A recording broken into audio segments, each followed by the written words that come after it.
اب مجھے بتائیے مرزائی کلمہ پڑھے تو اعتبار ہے؟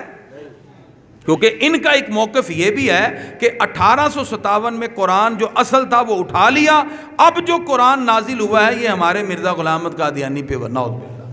یہ کلمے میں جو لا الہ الا اللہ محمد رسول اللہ کہتے ہیں تو کہتے ہیں محمد سے مراد غلام احمد قادیانی ہے، یہ خود کلمے میں یہ اعتبار کرتے ہیں۔ میری خود ایک خاتون سے بات ہوئی جو قادیانی، اس نے اعتراف کیا اس بات کا کہ ہم اس کو ذیلی نبی مانتے ہیں، اقرار کیا اس بات کا، اعتراف کہ ہم اس کو ذیلی نبی مانتے ہیں، اور اس پر جو اس کی کتاب ازالہ ہام ہے وہ مانتے ہیں۔ کلمہ پڑھ کے رسول اللہ صلی اللہ علیہ وسلم کے نبوت کے معاملے میں اسلام کے بنیادی اصول پر قدغن لگاتے ہیں۔ گرامی حضرات، آپ کبھی گوگل کریں، نیٹ پہ جا کے سرچ کریں، میں کتابوں کے نام بتا رہا ہوں، ازالہ احام پڑھیں، اسی طرح حقیقت الوحی، اس کے اندر باقاعدہ طور پر انہوں نے اس بات کو واضح طور پہ لکھا کہ کہیں اس نے مجازی نبی اور کہیں اس نے اپنے آپ کو خود نبوت کا اعلان کرتے کہا کہ میں ہی محمد و احمد ہوں۔ نعوذ باللہ، آگے جو اس نے گستاخانہ باتیں کی وہ تو میں اپنی زبان سے کہہ ہی نہیں سکتا، وہ تو آپ یقین کریں، سوچیں تو انسان کی روح کانپ جاتی ہے۔ اس طرح گرامی قدر حضرات سرکار کے عقیدہ ختم نبوت پر اس نے بہت بڑی قدغن لگائی۔ اب قرآن مجید فرقان حمید کی 100 آیتیں ہیں جس سے یہ ثابت ہوتا ہے کہ ہمارے پیارے نبی صلی اللہ علیہ وسلم اللہ کے آخری نبی ہیں، جیسے ولاکن رسول اللہ و خاتم النبیین۔ اللہ فرماتا ہے الیوم اکملت لکم دینکم و اتممت علیکم نعمتی و رضیت لکم الاسلام دینا۔ اللہ فرماتا ہے دین مکمل ہو گیا اور ہم نے تمہارے لیے کون سا دین پسند کیا جی؟ اسلام۔ و رضیت لکم الاسلام دینا، بطور دین اللہ نے کس کو پسند کیا جی؟ اور بولیں تو صحیح، اسلام کو۔ پھر اللہ فرماتا ہے وما ارسلناک الا رحمۃ للعالمین، پیارے محبوب قیامت کی صبح تک جتنے عالمین ہیں ان تمام کے لیے ہم نے آپ کو رحمت بنا دیا۔ یہ تو نہیں کہا گیا کہ اس نے 1899 کے بعد دعویٰ کیا تھا نبوت کا کہ 1899 کے بعد آپ کی رحمت ختم ہو جائے گی، اب غلام احمد قادیانی کی نعوذ باللہ۔ اس طرح کی سوچ رکھنے والے افراد جنہوں نے اسلام کے اس قلعے کو نقصان پہنچایا، آقا علیہ الصلوۃ والسلام فرماتے ہیں کہ میری مثال مثلی و مثل انبیاء من قبلی، مجھ سے پہلے نبیوں کی مثال ایسے ہے جیسے ایک بندے نے گھر بنایا، پورا محل بنایا، لیکن ایک اینٹ کی جگہ چھوڑ دی۔ لوگ آئے اور کہنے لگے یہ اینٹ کی جگہ کیوں خالی ہے؟ سرکار فرماتے ہیں وَأَنَا اللَّبِنَا وَأَنَا خَاتَمُ النَّبِيِّينَ، وہ آخری اینٹ میں ہوں اور میں نے قصر نبوت کی تکمیل فرما دی ہے۔ اب سرکار کے بعد کسی اور نبی کی اور گنجائش نہیں ہے، نبوت اپ گریڈ نہیں ہوتی، نبوت میں اضافہ نہیں ہوتا، کوئی امتی دعوے نبوت نہیں کر سکتا۔ یہ وہ بیسک اختلاف ہے جس کی وجہ سے مرزائیوں کے ساتھ مسلمانوں کا کوئی تعلق نہیں ہے۔ گرامی حضرات، ایک ہوتا ہے کافر، اس کو اسلامی حکومت میں رہنے والے کافر کو کہتے ہیں ذمی۔ کیا کہتے ہیں جی؟ ذمی۔ کیوں؟ ان کی ذمہ داری ہم پر ہے۔ اس ملک کا ہندو اپنے مذہب کے مطابق مندروں میں جاتا ہے، ہم روکتے نہیں۔ عیسائی کرسچن ہے وہ چرچ میں جاتا ہے، ہم روکتے نہیں، وہ اپنی مرضی سے جئیں۔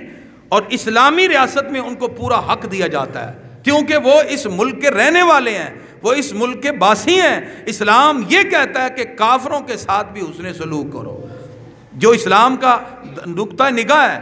لیکن ایک مرتد ہے جو کلمہ پڑھ کے غداری کر رہا ہے، جو کلمہ پڑھ کے ہمارے آقا کے سر سے ختم نبوت کا تاج اتارنے کی کوشش کرتا ہے، وہ غدار ہے، اس کے ساتھ ہمارا کسی قسم کا تعلق نہیں ہوگا۔ اور یہی حکومت وقت کو سوچنا چاہیے۔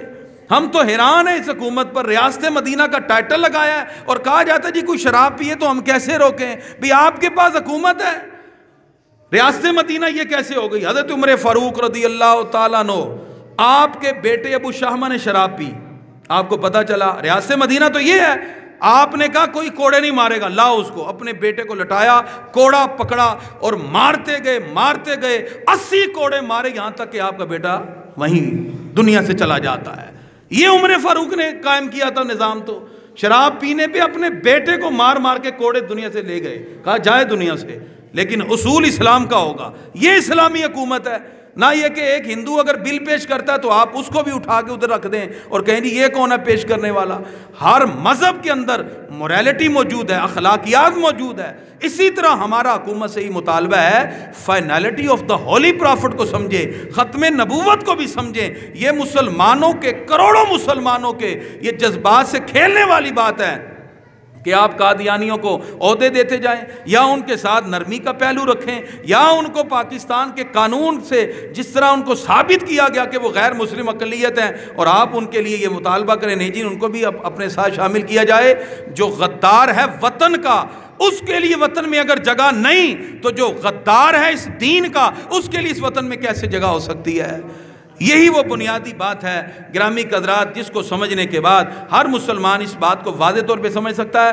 اعلیٰ حضرت نے بھی اس بات کو لکھا قادیانیوں کے ساتھ والمکالمۃ والمجالسۃ والذبیحۃ والنکاح. اعلیٰ فرماتے ہیں ان کے ساتھ بیٹھنا, کلام کرنا, ان کا ذبح ہوا کھانا یہ سب حرام ہے. نہ نکاح کرنا جائز ہے, نہ کسی قادیانی کا جنازہ پڑھنا جائز ہے, اس لیے کہ جو غدار ہے دین کا اس کے ساتھ مسلمانوں کا کوئی تعلق نہیں ہے. اور میں ان دکانداروں کو بھی اسلامی عقیدت پیش کرتا ہوں جنہوں نے اپنی دکان پہ لکھ کے لگایا ہر ایک کو سودا ملے گا سوائے قادیانیوں کے. وہ رسول اللہ سے محبت کا اظہار ہے. ہمارے بزرگ فرماتے تھے جو بندہ یہ چاہتا ہے آج بھی رسول اللہ کی براہ راست خدمت کرے وہ عقیدہ ختم نبوت کا کام کرے, یوں ہی سمجھے جیسے براہ راست رسول اللہ کی خدمت کر رہا ہے. اس لیے گرامی قدر حضرات عقیدہ ختم نبوت پر 1400 سال سے کبھی کسی کو شک نہ رہا. مرزائی قادیانی اس وقت بھی دندناتے پھرتے ہیں جن کی کوشش یہ ہے کہ مسلمانوں کے لوگوں کو کسی نہ کسی طرح ان کے ایمان سے ہٹا دیا جائے. وہ لالچ دیتے ہیں, وہ ویزے کا لالچ, کسی بھی اعتبار سے مسلمانوں کو چاہیے اپنے نبی کی حرمت کے لیے اس مقام پر ڈٹ جائیں اور آقا علیہ الصلوۃ والسلام کے عقیدہ ختم نبوت کے پرچم کو بلند کرتے جائیں. اللہ تعالی ہم سب کو غیرت ایمانی کے ساتھ اپنے آقا کی عزت و ناموس پہ پہرا دینے کی توفیق عطا فرمائے. وما علیہ الا البلاغ.